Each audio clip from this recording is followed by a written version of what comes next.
Eccoci qua. Allora, interpello prima Simone Borile, che tra l'altro ha un impegno che lo porta via da noi. La questione è questa. Ci sono tante persone che stanno lavorando, io non lo voglio neanche più chiamare giovani perché diventa un po' riduttivo, che hanno varietà, che fuoriescono loro malgrado dal mondo del lavoro. Ci sono persone invece che ci sono uscite anche deliberatamente per questioni di carattere personale, eccetera, non riescono più a entrare o entrano precariamente o in altre formule e quindi vedono grossissime difficoltà per poter maturare quelli che sono i tempi della pensione, che sono non poca cosa con le riforme che sono state. Guardi, Questi, c'era il problema dei classici cinquantenni, no? 55 anni, giù di là, adesso può diventare anche 60, uno dirà 64enne, laureato, come fa a maturare i 40 anni, no? Penso che poi diventano 42, adesso non so, correggetemi voi. Questo è un altro problema enorme, perché non sono pensionati, non lo saranno mai, e di fatto... Non solo è un problema appunto di questi cinquantenni, che per questioni anche sociali ed economiche si sono trovati inoccupati, quindi la parola inoccupato è diverso da disoccupato. Sono trovati quindi prima un lavoro e adesso sono senza un lavoro. Ma io, guardi, parlo con i miei studenti e vedo anche ragazzi di 23, 24, 25 anni ambiziosi, però di fatto anche privi di qualsiasi esperienza professionale, proprio perché non riescono in ogni caso, il tessuto produttivo non consente mettere la loro zampina in azienda. Assolutamente. Allora abbiamo l'esodo, abbiamo appunto questi studenti che, chiamate eccellenze, che lasciano l'Italia per andare all'estero. Io ne parlavo proprio con un mio studente, il quale mi diceva: professore, guardi, questo aveva 30 anni addirittura, 30 anni, perché si era rimesso a studiare perché non aveva un lavoro. Ha detto: io guardi, adesso vivo ancora con i miei genitori, non posso farmi un mutuo, non posso farmelo, non ho un lavoro stabile, le banche non mi danno il mutuo e io, se non riesco a prendermi un mutuo entro una certa età, io rischio, se mai dovessi andare in pensione, ecco, di non avere un mio immobile di proprietà, di essere costretto un domani ad andare in affitto perché non ho l'immobile di proprietà e quindi quella poca pensione che magari riuscirò a maturare non so come, in che modo, verrà totalmente poi riversata in quelli che saranno dei costi primari di sopravvivenza. E ritorniamo alla questione di dignità personale. Quindi siamo nelle condizioni che, se vogliamo sicuramente intervenire nel sistema pensionistico, dobbiamo pensare ad una politica di lavoro che deve essere una politica che garantisca comunque già a questi giovani un'entrata nel mondo del lavoro, un aiuto alle imprese affinché queste possano in un qualche modo anche facilitare l'ingresso di giovani, magari anche con delle dinamiche di defiscalizzazione, di incentivazione, ma non come quelle che sono state fatte adesso, dei part-time a tempo determinato e dopo pare che l'occupazione salga, perché non è così. Assolutamente. E a questo punto la libero se deve andare via, perché mi rendo conto che avete tempi contingentati. Grazie del suo intervento. Segretaria, proprio questi aspetti, è vero, non vi riguardano direttamente, vi riguarderanno, magari non lei in prima persona, cioè, almeno se lo può auspicare, però saranno prossimi e sembra quasi incredibile, ma chi ci governa non lo fa in proiezione del domani, lo fa per tappare l'emergenza, cioè lavoriamo sempre sulle emergenze, questa è l'emergenza, però domani si creano queste categorie, si creano persone che comunque, che appunto sono quelli che ci hanno scritto, che alcuni hanno 60 e passa anni, fuori dal mondo del lavoro, che non sanno come andare a poter prendere questa benedetta pensione, oltre a questa categoria di giovani che se lavora a spizzico e bocconi, come mi pare aveva accennato lei, saranno dei non pensionati, quindi anche i non pensionati in qualche modo rientrano nella categoria dei pensionati, perché no, è una cosa seria. Allora, intanto è un problema dell'oggi, non del domani, perché la crisi ha colpito duramente, quindi siamo già in una situazione in cui abbiamo una fascia di persone che non hanno accesso alla pensione, non hanno lavoro e non riescono a inserirsi nel mondo del lavoro per un'età avanzata. E tutto questo per una riforma ben precisa, perché la riforma comunque Montifornero ha provocato questo. Sì, ha provocato gli esodati, quindi abbiamo avuto anni drammatici appunto con persone disperate, ma come la crisi non è finita e purtroppo abbiamo ancora chiusure di aziende che generano disoccupazione. Quando finiscono gli ammortizzatori ci si trova in questa situazione.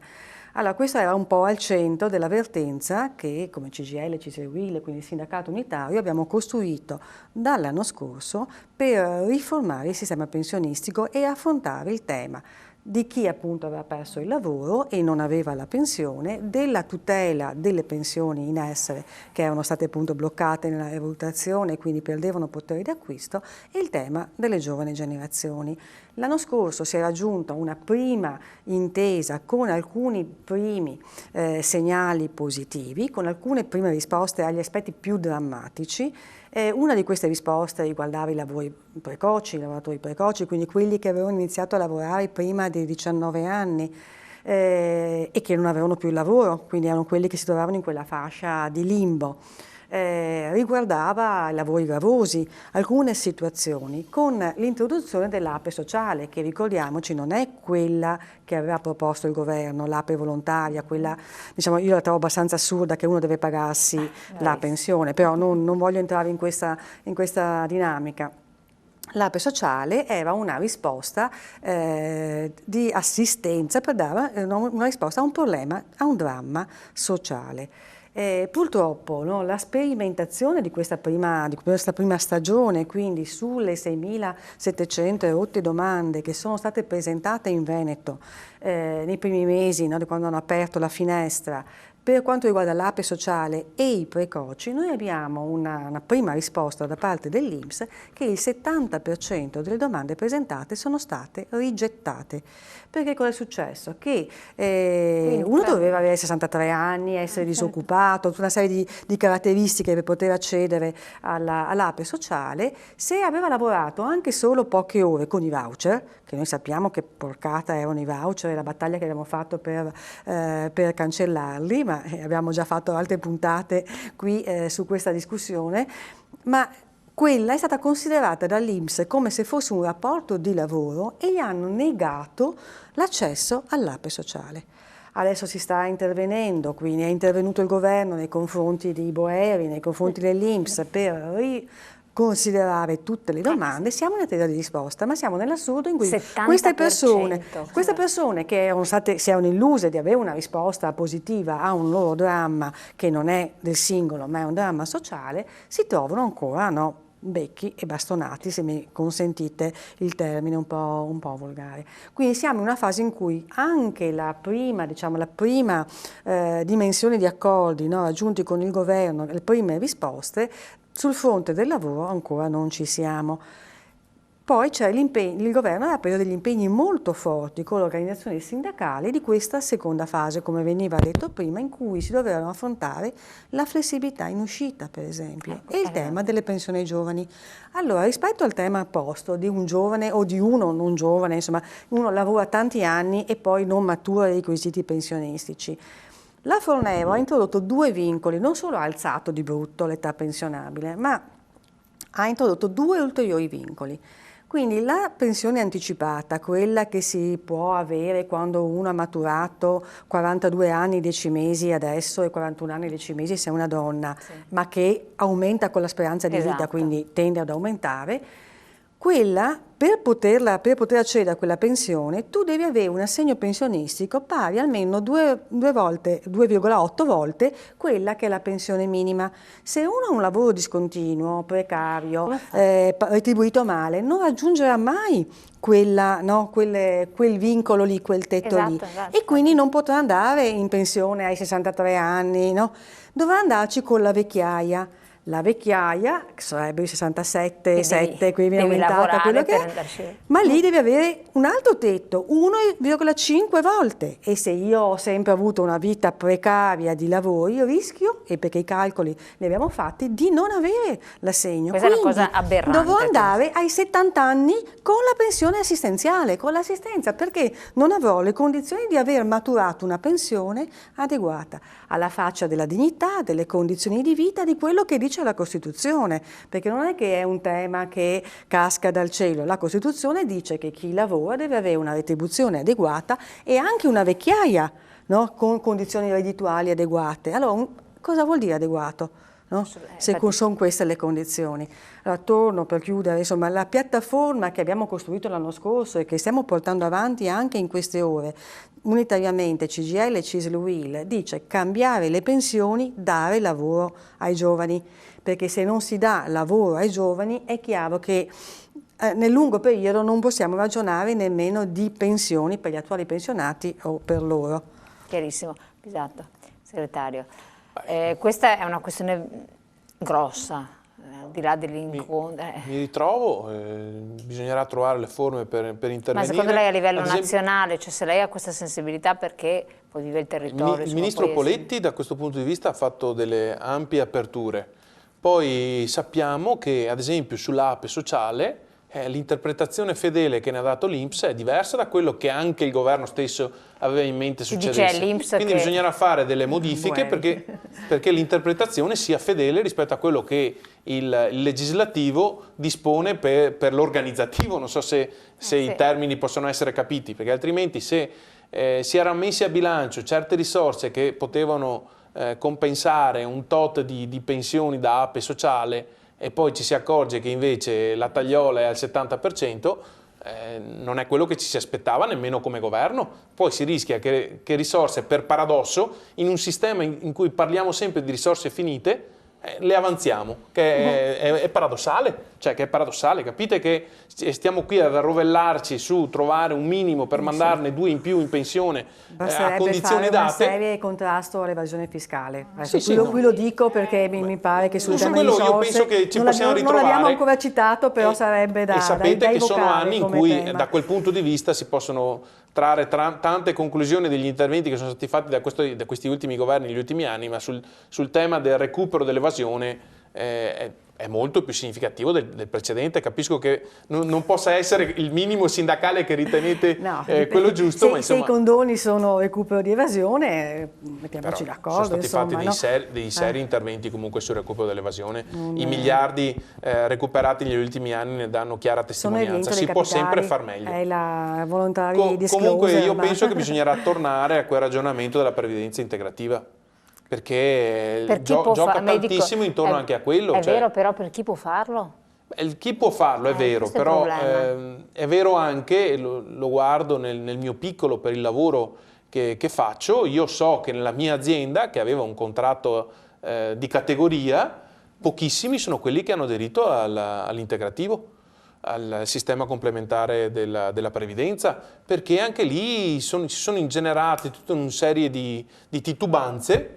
E pochissimi, tra l'altro lo dicevamo prima fuori onda, se interviene in quota parte il lavoratore, l'azienda, attraverso il proprio sistema integrativo interno, interviene al doppio, quindi è di vantaggio, ma tantissimi non l'hanno capito, avevano paura che poi al momento della tassazione finale, quando c'è la liquidazione e quindi anche la messa in opera di questo sulla pensione, ci potessero essere chissà quali tipi di tagliole. Ecco. Quel punto va ripreso chiaramente la messa in gioco di un lavoro che negli ultimi anni, in conseguenza anche di una situazione economica gravosa per tutti, ha portato pochissimi giovani ad inserirsi. È chiaro che se io mi metto a discutere adesso del Job Act apriamo un tema che è di quelli da cui non ne usciamo, perché ognuno mantiene la sua posizione, ritengo. Allora lì ci sono degli aspetti obiettivamente dal mio angolo visuale positivi, perché hanno in quota parte un po' tolto qualche alibi alle aziende. Se però questo diventa la precarizzazione del lavoro, allora ce la giochiamo tutta la partita in senso contrario. Come sempre, io sono dell'idea che quando si fanno delle riforme sarebbe già da mettere in conto che di lì a 1 o 2 anni si ritorna al tavolo e si ha la coscienza tutti di dire: queste cose hanno funzionato, queste altre in teoria dovevano funzionare, hanno portato invece a dei disvalori. Cioè se ci fosse questa capacità, ognuno di fare il proprio pezzo di responsabilità sempre, per il bene del Paese, dello Stato, si troverebbero sempre le soluzioni. Cioè nelle nostre realtà locali, quando qualcosa non funziona, ci si mette mano. Di lì a un anno si cerca di Magari le costruite assieme con il confronto. Se si salta questo, come è stato nel Job Act, tra le altre cose. È vero. Perché tornare al tavolo, non c'è mai stato il tavolo. No? Quindi, segretario, lei ha ragione. Altrettanto però mi passi questo paragone. È uno Stato che è bloccato, che per prendere una decisione su qualsiasi tema della vita sociale non riesce mai, se non per strappi successivi, a trovare una mediazione possibile, perché ci si arrocca sulle proprie posizioni. Allora, io cerco sempre di vedere il mezzo bicchiere pieno, poi cedo la parola e non parlo più, ma se non si fosse fatto in qualche misura uno strappo, forse non saremmo qui a discutere che bisogna metterci mano per togliere le cose che non hanno funzionato, ma dire anche che, e io qua so che sono in minoranza, questo sistema poteva anche non tenere, non ho detto che non tenesse.